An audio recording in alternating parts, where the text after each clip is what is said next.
संत शिरोमणि आचार्य गुरुवर श्री विद्यासागर जी महाराज की जय। और हम योग प्रणेता पूज्य गुरुवर श्री प्रणम्य सागर जी महाराज की जय। ओम अरहम नमः। स्वाध्याय प्रेमी बंधुओं, श्री तत्वार्थ सूत्र ग्रंथराज जी के अनूठे स्वाध्याय में आप सभी का स्वागत है। हमने षष्ठम अध्याय में कर्मों की आत्मा में इनकमिंग अर्थात आश्रव तत्व को समझा। अब सप्तम अध्याय में हम कर्मों को रोकने के उपायों को संवर तत्व के माध्यम से समझ रहे हैं। पहले हम अध्याय 6 का सूत्र पाठन करेंगे। आपने यदि पिछले अध्यायों की परीक्षा नहीं भी दी है तो भी आपको यह पाठ अवश्य करना चाहिए और इन्हें कंठस्थ करने का भाव भी बनाना चाहिए। मोक्ष मार्गस्य नेतारं भेत्तारं कर्म भूव्रतां ज्ञातारं विश्वतत्त्वानां वन्दे तद्गुणलब्धये। काय वाङ् मनः कर्म योगः स आश्रवः शुभः पुण्यस्य शुभः पापस्य सकसाया कषाययोः साम्प्रदायिकेर्यापथयोः इंद्रिय कषायावृत क्रियाः पंचचतुः पंचविंशति संख्याः पूर्वस्य वेदाः तीव्र मंद ज्ञाता ज्ञात भावाधिकरण वीर विशेषेभ्यस्तद विशेषः अधिकरणं जीवा जीवाः आद्यं समरंभ समारंभारंभ योग कृत कारितानुमत कषाय विशेषैः त्रिश्चतुश्चैकशः निर्वर्तना निक्षेप संयोग निसर्गा द्विचतुर्द्वित्रिभेदाः परम् तत्प्रदोष निन्नव मात्सर्यांतराया साधनोपघाता ज्ञान दर्शना वर्णयोः दुख शोक तापा क्रंदन वद परिदेवनान्यात्म परोभय स्थानान्य सद्वेद्यस्य भूतवृत्त्यनुकंपादान सराग संयमादि योगः शांति शौच मिति सद्वेद्यस्य केवली श्रुत संग धर्म देवा वर्णवादो दर्शन मोहस्य कसायोदयात् तीव्र परिणामश्चारित्र मोहस्य बहुवारंभ परिग्रहत्वं नारकस्यायुषः माया तैर्यक यौनस्य अल्पारंभ परिग्रहत्वं मानुषस्य स्वभाव मार्दवं च निश्शील व्रतत्वं च सर्वेषां सराग संयमा संयमा काम निर्जरा बालतपांसि दैवस्य सम्यक्त्वं च योग वक्रता विसंवादनम चाशुभस्य नाम्नः तद विपरीतम शुभस्य दर्शन विशुद्धिर विनय संपन्नता शील व्रतेष्वनतिचारो भीक्ष्ण ज्ञानोपयोग संवेगौ शक्ति तस्त्याग तपसी साधु समाधिर वैयावृत्य करण मरहदाचार्य बहुश्रुत प्रवचन भक्ति रावश्यका परिहाणिर मार्ग प्रभावना प्रवचन वत्सलत्वमिति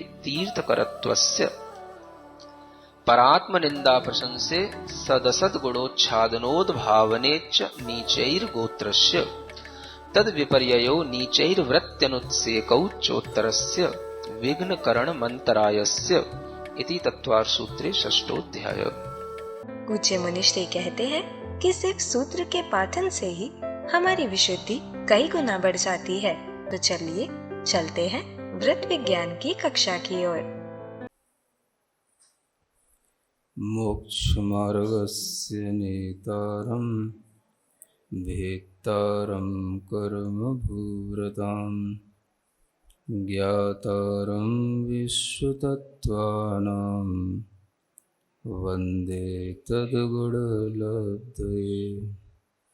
देवादिदेव आदिम तीर्थंकर श्री ऋषभनाथ भगवान की, वर्तमान शासन नायक श्री वर्धमान महावीर भगवान की, परम पूज्य आचार्य गुरुवर श्री विद्यासागर जी महाराज की। ये जो चुभते हैं और जिस तरीके से चुभने के बाद में चुभन पैदा करते रहते हैं, उस तरीके के भीतर के कुछ भाव होते हैं जो भीतर ही भीतर हमें चुभते रहते हैं और उसके कारण से हम भीतर से निश्चल्य नहीं हो पाते हैं। उन भावों से पहले रहित होना, यानी व्रति के लिए निश्चल्य होना जरूरी है। और निश्चल्य का मतलब है 3 प्रकार की शल्यों से रहित होना। 3 बाण हैं, है ना? कौन कौन से? सबको रटे हुए हैं। माया शल्य, मिथ्या शल्य, निदान शल्य, है ना? माया शल्य का मतलब मायाचारी का भाव, व्रतों के साथ में माया का छल कपट का भाव नहीं होना कि हम व्रत ले रहे हैं केवल दिखाने के लिए ले रहे हैं, समाज में पूजा होगी इसलिए ले रहे हैं, लोक में ख्याति मिलेगी इसलिए ले रहे हैं। ये सब क्या हो गया? ये मायाचार का भाव हो गया। माया शल्य रहेगी तो व्रतों के पालन में उसका कभी भी मन लगेगा नहीं, और लग भी गया तो उस व्रतों के माध्यम से उसकी वह कर्म निर्जरा नहीं होगी, क्योंकि उसके अंदर अभी निश्चलता के साथ में व्रत पालने का भाव नहीं आया। तो ये माया शल्य कहलाती है। अब माया शल्य में मायाचारी तो भीतर पड़ी रहती है, और व्रत लेकर के वो व्रती भी हो सकता है, और वह उन व्रतों के साथ रहते हुए अपनी मायाचारी को छिपाता भी रहता है, और अपनी मायाचारी को वो खुद जानता भी रहता है, लेकिन वो उसको छोड़ नहीं पाता है, क्योंकि उसने उद्देश्य शुरू से ही यही बना करके रखा है। अब वह व्रती बनने के बाद में उस मायाचारी को नहीं छोड़ने के कारण से वह व्रती तो कहलाया, दुनिया ने उसको व्रती कहा, लेकिन भीतर से वह अपने अंदर मायाचार के कारण से उस व्रत को आत्मसात नहीं किया। तो यही एक बहुत बड़ी माया हो गई। नहीं समझे? दूसरा आपसे कह रहा है व्रती, और आपको भीतर से व्रती का कोई भाव नहीं समझ आ रहा? तो यही कितनी बड़ी मायाचारी हो गई कि हमारे अंदर तो व्रती का कोई भाव नहीं, हम तो किसी भी तरीके से व्रत को कोई अच्छे ढंग से पालन करने की भाव में नहीं, और सामने वाला हमें पूज रहा है ये व्रती। तो ये मायाचारी जब तक रहती है तब तक उस शल्य के कारण से, उस पीड़ा के कारण से उसे कभी भी व्रत पालने का अंतरंग से भाव नहीं आता, वो बाहर से व्रती बन जाता है। सुन रहे हैं? हर चीजें बाहर से भी हैं और भीतर से भी हैं। जैसे पाप बाहर से भी है भीतर से भी है, परिग्रह बाहर से भी है भीतर से भी है, मैथुन अब्रह्म बाहर से भी है भीतर से भी है, हिंसा बाहर से भी है भीतर से भी है। ऐसे ही व्रत, जब अव्रत बाहर से है भीतर से है, तो व्रत भी बाहर से भी है और भीतर से भी है। ठीक है ना? जब व्रत बाहर से ही बाहर से होंगे तो वो केवल द्रव्य व्रत, उसी को द्रव्य लिंगी कह देते हैं, और जब व्रत भीतर से होते हैं तो भाव व्रत, उसको भावलिंगी कह देते हैं। बस इसका नाम है भावलिंग। अगर ये माया नहीं है, मिथ्या शल्य नहीं है, निदान शल्य नहीं है, तो उसका भावलिंग बनेगा। यूं समझ लो आप, ये भावलिंग की पहचान है। भावलिंग केवल महाव्रती के साथ ही नहीं होता, अड़ुव्रती के साथ भी होता है, क्योंकि व्रती के साथ ये निश्चल्यपना होने को कहा गया है। व्रती में दोनों प्रकार के व्रती हैं, देश सर्वतोड़ु महति, आगे पहले कह चुके हैं और आगे फिर कहने वाले हैं अभी। तो सब प्रकार के व्रती, द्रव्यलिंग और भावलिंग केवल मुनि महाराज से नहीं जुड़ा होता, जो लोगों ने सीख रखा है ये भावलिंगी मुनि, ये द्रव्यलिंगी। अरे भाई, श्रावक भी होता है भावलिंगी द्रव्यलिंगी, सम्यक दृष्टि भी होता है भावलिंगी द्रव्यलिंगी। अविरत सम्यक दृष्टि, जिसके लिए लोग सम्यक दृष्टि कह रहे हैं, बाहर से तो खूब भगवान की पूजा कर रहा है, भक्ति कर रहा है, और भीतर उसके अंदर मिथ्या शल्य पड़ी हुई है। नहीं समझ आ रहा? तो वो क्या कहलाएगा? वो भी द्रव्य लिंगी है। वो बाहर से द्रव्य रूप से सम्यक दर्शन को पालन कर रहा है, लेकिन भीतर से भाव कुछ नहीं है उसका। तो सम्यक दृष्टि तो लोग इसलिए कहने लग जाते हैं ना, देखो ये कितनी भगवान की पूजा करते हैं, कितनी भगवान की भक्ति करते हैं, और कितना अच्छा शास्त्र का ज्ञान बांट रहे हैं, कितनी जो है लोगों के लिए जो है पंडित बना रहे हैं, और इतना सारा ज्ञान, तो लोग कहने लग जाते हैं उसमें क्या बात होगी। तुम तो समाज में जो चीजें परोसोगे, लोग उसी को जो है स्वीकार करके आपको बहुमान देंगे, और वो आपको जिस रूप में आप होगे उसी रूप में आप देखेंगे। आप अगर गृहस्थ हैं, व्रती नहीं है, तो वो कहेंगे देखो अच्छा है, गृहस्थ है, सम्यक दृष्टि तो है, तो उस गृहस्थ को सम्यक दृष्टि कहा जाएगा। अब उसे उसी में अच्छा लग रहा है कि चलो कम से कम हम लोगों को पढ़ा तो रहे हैं, ज्ञान तो बांट रहे हैं, कम से कम हम लोगों को धर्म के मार्ग पे तो लगा रहे हैं, बुरा क्या कर रहे हैं। लेकिन भीतर से उसके अंदर न कोई तत्व का श्रद्धान है, न कोई तत्व का भीतर से कोई उसे स्पर्श है, न कोई तत्व के प्रति उसकी रुचि है। बस उसका काम क्या है? बांटना। तो बस वो बांट रहा है, दूसरों को बांटो और खुद क्या बोलते हो, खुद खाली रहो। तो जब दूसरे को बांटने का ही उद्देश्य हो जाता है और खुद खाली रहता है, तो बस इसी का नाम हो गया भाव। लिंग भीतर से नहीं है, केवल द्रव्य से जो हो रहा है उसके कारण से वाही वाही हो रही है बस। तो ये सब जगह घटित होगा। मिथ्या शल्य का मतलब ही है तत्व श्रद्धान से रहित होना। भीतर आत्म तत्व की कोई रुचि नहीं, भीतर आत्म तत्व का कोई श्रद्धा नहीं। भले ही आप आत्म तत्व की कितनी बातें करें, कितनी बार आत्म तत्व की प्रधानता वाले जो आध्यात्मिक ग्रंथ हैं आप उनको पढ़ लें, कितनी बार लोगों को पढ़ा लें, लेकिन आपकी आत्मरुचि बने तब कुछ बात बने। अब जो व्यक्ति 100 बार पढ़ा चुका है या 100 बार 100 लोगों को पढ़ा चुका है, उसकी जरूरी नहीं कि उसकी भी आत्मरुचि वैसी है इसलिए पढ़ा रहा है। उसका तो एक ट्रेंड बन जाता है। लोग कहते हैं पढ़ाओ पढ़ाओ पढ़ाओ, तो पढ़ाने लग जाता है। लोग कहते हैं ज्ञान बांटो बांटो बांटो, तो बांटने लग जाता है। वो क्या करे, लोग मजबूर करते हैं उसको। तो उस स्थिति में उसके अंदर मिथ्या शल्य भी पड़ी रहती है और वो सम्यक्त की बातें करता रहता है। समझ आ रहा है? तत्व का श्रद्धान नहीं होकर के भी वो तत्व की बातें करता रहेगा। तो ये क्या कहलाता है? ये मिथ्या शल्य। अब आप इसको अलग अलग भी लगा सकते हो। कैसे? मिथ्या शल्य का संबंध है सम्यक दर्शन के साथ में।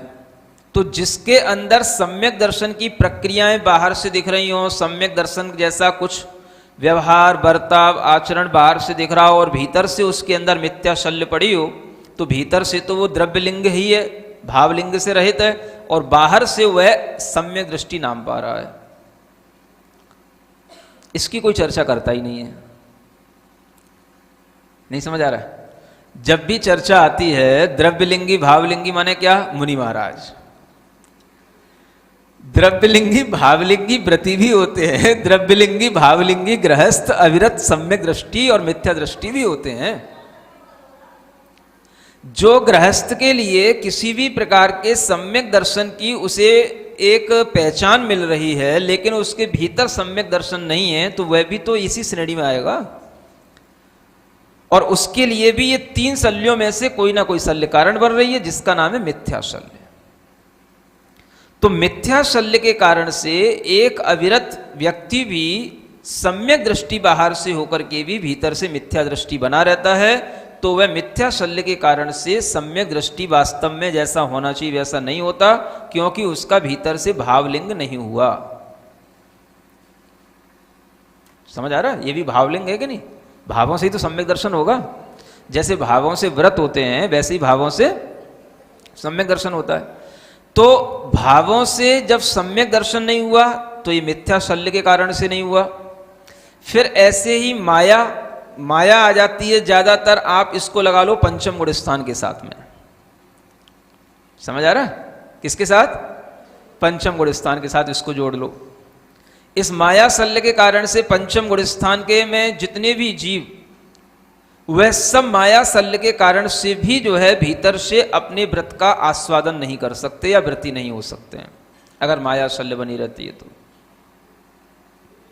हमने ये व्रत ले लिया, हमने ये व्रत ले लिया, कहने को तो बहुत लोग होंगे, लेकिन उस व्रत की भावना के साथ में उस व्रत में तत्पर रहना और उस व्रत की भावना को पूर्ण करना, ये जब तक नहीं आता तब तक वह माया शल्य के कारण से चलता रहता है।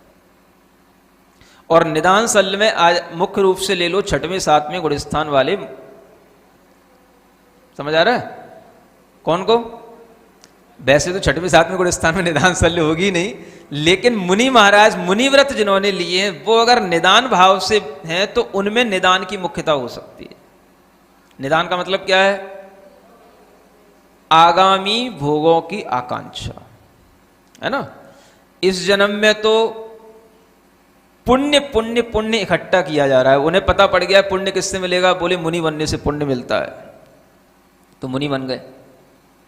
समझ आ रहा है? ये भाव भी अपने आप में भोगाकांक्षा का भाव है। अगर केवल पुण्य की भावना है, केवल पुण्य पुण्य पुण्य के कारण से, पुण्य के फल से ही जो है सब अच्छा होता है, पुण्य के फल से ही संसार का सुख मिलेगा, तो आखिर चाह तो संसार का सुख ही रहा है ना। ये संसार का सुख जब तक इच्छा में है तब तक उसके लिए ये निदान का भाव है। ये निदान माने भावी भोगों की आकांक्षा। तो यह आकांक्षा भी एक शल्य के रूप में है। निदान शल्य के कारण से उसे महाव्रतों का जो भाव है वो पूर्ण रूप से आत्मसात नहीं होगा, इसलिए उसका गुणस्थान छठवां सातवां नहीं बनेगा, बढ़ेगा नहीं। तो व्रती के लिए सबसे जरूरी है इन तीन शल्यों का अभाव होना। मिथ्या दर्शन का कोई भी भाव नहीं होना, कोई भी तरीके से तत्व श्रद्धान में कमी नहीं होना, किसी भी तरीके की मायाचारी नहीं होना, और कोई भी आगे के जीवन में कि स्वर्ग में जाऊं, कि चक्रवर्ती बनूं, कि इंद्र बनूं, कि तीर्थंकर बनूं, किसी भी तरीके की कोई भावना भावी भोगों की आकांक्षा के रूप में नहीं होना। ये कहलाता है तीन प्रकार की शल्यों से रहित और फिर व्रत लेना, तो वो कहलाएगा निश्शल्यो व्रती। समझ आ रहा है? अब इसमें सभी व्रत आ गए, अड़ुव्रत, महाव्रत और अड़ुव्रत से पहले भी जो सम्यक दृष्टि जीव के लिए 5 पाप के त्याग रूप जो भी छोटे छोटे व्रत होते हैं वो भी आ गए। तो व्रत से पहले शल्य से रहित होना ये जरूरी बताया गया है ना? तो आप देखेंगे दुनिया में दूसरे लोग व्रत तो ले लेंगे, हिंसा झूठ चोरी का त्याग तो कई लोग करते हैं, सब लोग इसको बुरा समझ करके त्याग कर सकते हैं, लेकिन वह सब व्रती कहलाएं? क्यों नहीं कहलाएंगे व्रती? क्योंकि व्रती के लिए यहां शल्य से रहित होना बताया गया, तो वो शल्य से रहित नहीं हो पाते हैं। शल्य से रहित होने का मतलब तभी होगा जब आदमी का केवल अपनी आत्मा को मोक्ष में ले जाने का एक शुद्ध भाव बन जाए। बस मुझे केवल मोक्ष की इच्छा है, आत्मा को केवल कर्म से रहित बना करके शुद्ध करने की इच्छा है। अगर ये केवल एक भाव रहे तो ये तीनों शल्य टूट जाएंगी, और ये भाव नहीं आता तो काम बीच बीच में बाहर से कुछ भी हो सकता है, लेकिन भीतर का शल्य भाव बना रहने के कारण से भावलिंग उसके अंदर नहीं आता। तो ये भावलिंग तीनों के साथ जुड़ता है। शल्य के इस सद्भाव के कारण से ही वह बाहर से सब कुछ करके पुण्य प्राप्त करेगा, पुण्य से उसको सब तरीके का सुख मिलेगा, लेकिन उसे मोक्ष की प्राप्ति नहीं होगी, क्योंकि उसके अंदर मोक्ष की भावना नहीं आती। दूसरे लोग भी व्रत तो ले लेते हैं, लेकिन उनसे कहो कि भाई किस लिए लिए? अपनी आत्मा का कल्याण करना है। आत्मा क्या होती है? कल्याण क्या होता है? आत्मा को मोक्ष प्राप्त कराने के लिए, आत्मा में कर्म की निर्जरा करने के लिए, ये सब कुछ नहीं मालूम। हमें तो इसलिए मालूम है कि भाई हिंसा अच्छी नहीं है, झूठ अच्छा नहीं, कुशील अच्छा नहीं, इसलिए अपन को इससे दूर रह करके रहने में अच्छा लगता है। आपने कहा व्रत ले लो तो हमने व्रत ले लिया। अब ये आत्मा के लिए लेना है, इससे आत्मा का कल्याण होएगा, ये आत्मा की कर्म निर्जरा होएगी, ये सब अपने उद्देश्य में नहीं है। आप कह रहे हो तब भी नहीं आ रहा अपने उद्देश्य में, क्योंकि ये चीज हमें समझ में नहीं आ रही है। नहीं समझे? व्रत तो समझ में आ जाएंगे व्यक्ति को, लेकिन शल्य से रहित होना समझ में आना ये कठिन चीज होती है। कोई भी नॉन जैन हो, कोई भी व्यक्ति हो, उसको आप व्रत दिला सकते हो, शल्य से रहित नहीं बना सकते आप उसको। उसके अंदर तत्वरुचि उत्पन्न नहीं करा सकते आप, उसको सम्यक दर्शन नहीं दिला सकते आप। उसके लिए जितनी आसानी से व्रत दे सकते हो, उतनी आसानी से उसके अंदर से मायाचार का भाव, निदान का भाव, मिथ्यात्व का भाव नहीं मिटा सकते आप। अगर आप उससे कहोगे भाई ये व्रत ले ले, इससे आगे बहुत सुख मिलेगा, सुखी रहेगा जीवन, तो वो व्रत ले लेगा। किसके कारण से? मुझे इससे जीवन आगे सुखमय मिलेगा। अब ये क्या हो गया? कौन सा सुख मिलेगा? बाबा बताओ कौन सा सुख मिलेगा? बाबा ने कहा तेरा सब घर परिवार अच्छा चलेगा, सब सुख मिलेगा। तो ठीक है, मैं आज से ये हिंसा करना छोड़ देता हूं। तो ये क्या हो गया? एक्चुअली देखा जाए भीतर से तो ये क्या है? व्रती तो हुआ, लेकिन अभी वो निदान भाव से रहित नहीं हुआ। समझ आ रहा? तत्व की श्रद्धा होना तो और बड़ी बात हो गई, वो तो बहुत ज्यादा उसके योग्य होगा, ज्ञानी होगा, उसका अभ्यास करेगा तब तत्व श्रद्धा बनेगी, वो तो और बड़ी बात हो गई। और ये मायाचार मिथ्यात्व के साथ में छोड़ना, छल कपट का भाव छोड़ करके निश्चल होकर के व्रत भाव ग्रहण करना, ये भी उसके लिए कठिन हो जाएगा। अगर उसको ये पता पड़ जाए कि व्रत लेने से लोग हमारी समाज में इस तरीके से इज्जत करते हैं तो व्रत ले लेगा, लेकिन उसके पीछे जो अपना छल का भाव है वो कभी नहीं बताएगा। समझ में आ रहा है? बहुत से लोगों के लिए ये देखने में जब आता है कि इनको समाज के लोग इतने पूछते हैं, इतना समाज में इनका जो है क्या होता है, बहुमान होता है, तो बहुत से लोग केवल इसीलिए व्रत ले लेते हैं। ये क्या हो गया? ये भीतर का मायाचार का भाव हो गया। तो ये जो बहुत अच्छी परिभाषा है निश्चल्यो व्रती, है ना। व्रत की परिभाषाएं ऊपर बताई गई, वो अलग चीज है, और यहां व्रती की परिभाषा बताई जा रही है। वैसे तो यही कहा जाता है जिसके पास व्रत हो वो व्रती कहलाएगा, धन जिसके पास हो वो धनी कहलाएगा, राग जिसके पास हो वो रागी कहलाएगा।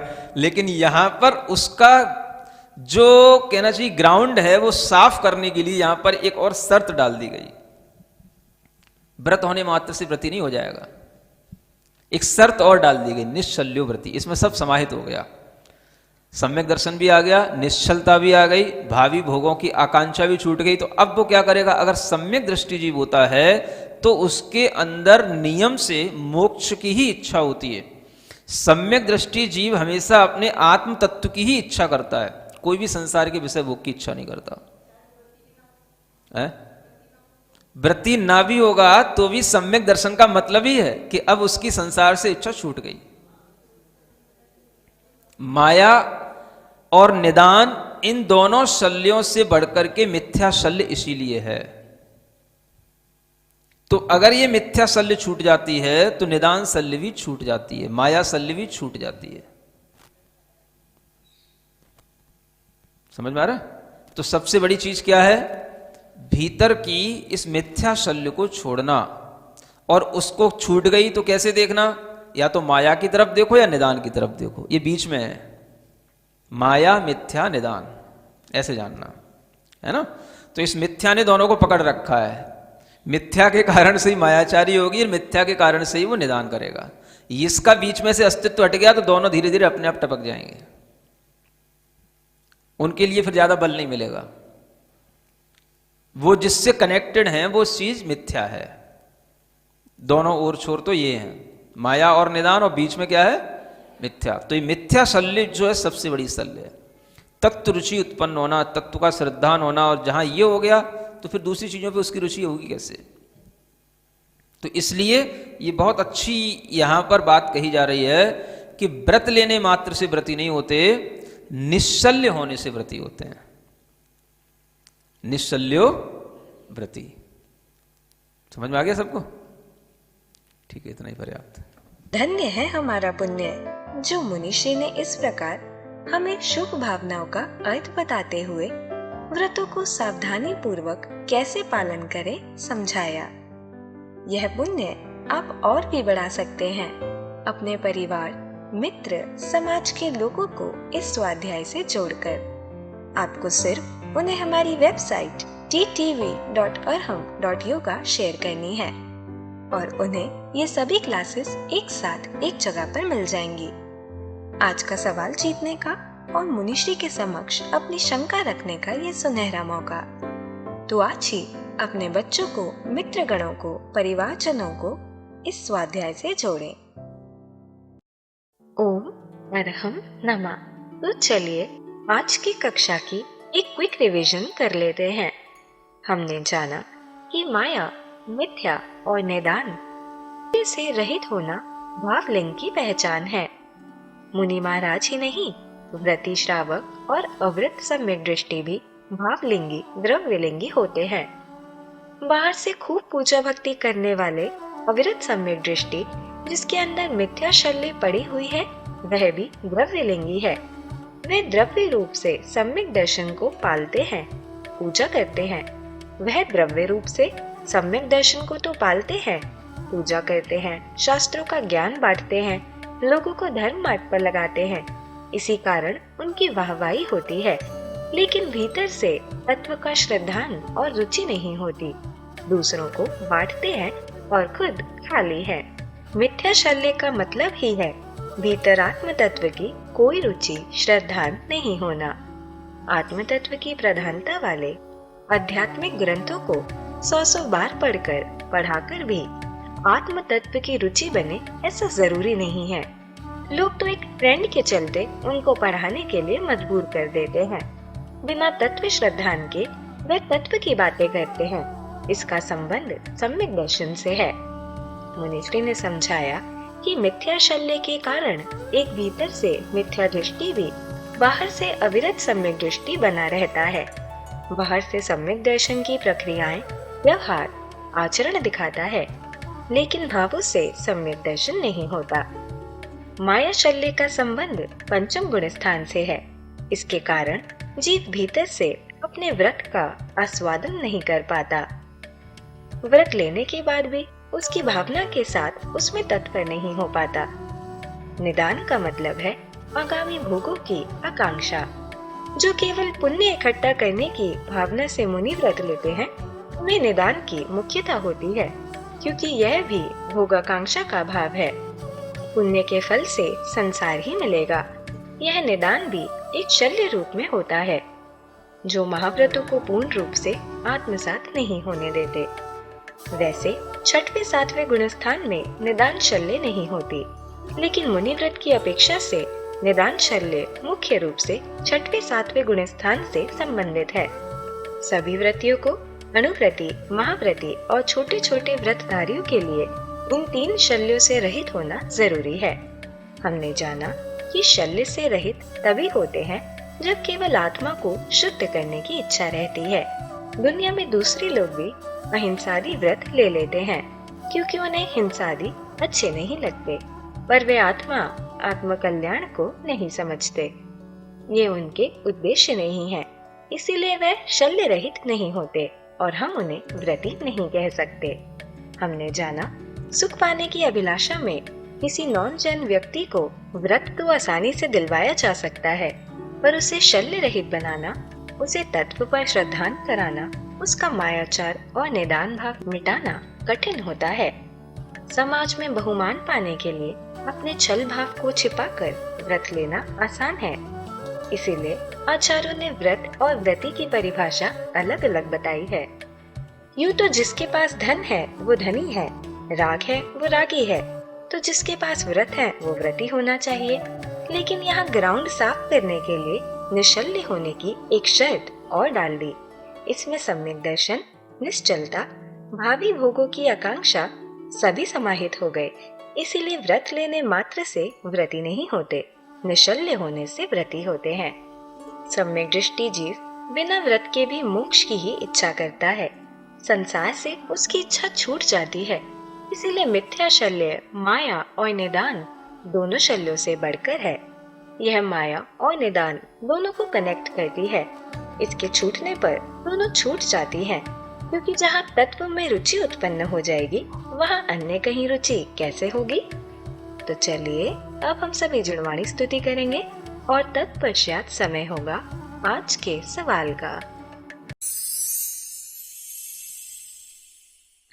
सिरिजिणवाणी जग कल्याणी जग जन मदतम मोहरी जनमण हारी गढ़हर हारी जम जरा भव रोग हरी तिथ्य राणम दिव्य झुणिम जो पड़ई सुणई मय्ये धारई राणम सौख मणंतम धर्य सासद मोक्ष पदम पावई सासद मोक्ष पदम पावई। अब समय है आज के प्रतियोगिता प्रश्न में भाग लेकर आकर्षक पुरस्कार जीतने का। आप अपने फोन को QR कोड स्कैन करने के लिए तैयार रखें या दिए गए लिंक पे जाएं। आप अपना उत्तर चुनकर हमें कल शाम 5 बजे तक भेज सकते हैं। 3 भाग्यशाली विजेताओं को मिलेंगे आकर्षक पुरस्कार। विजेताओं का नाम इसी कार्यक्रम में हर रविवार को घोषित किया जाएगा। साथ ही सभी प्रश्नों के सही उत्तर भी बताए जाएंगे। आज का सवाल है, सबसे बड़ी शल्य कौन सी है? माया, मिथ्या, निदान, स्वार्थ। अध्याय 7 की कक्षा 17 के आज के सवाल का सही उत्तर है वृत्ति। अगर आप किसी कारणवश कोड को स्कैन ना कर पाए हो तो आप क्लास की वेबसाइट पर जाकर भी उन्हें अटेम्प्ट कर सकते हैं। इस लिंक पर जाएं या QR कोड को स्कैन करें।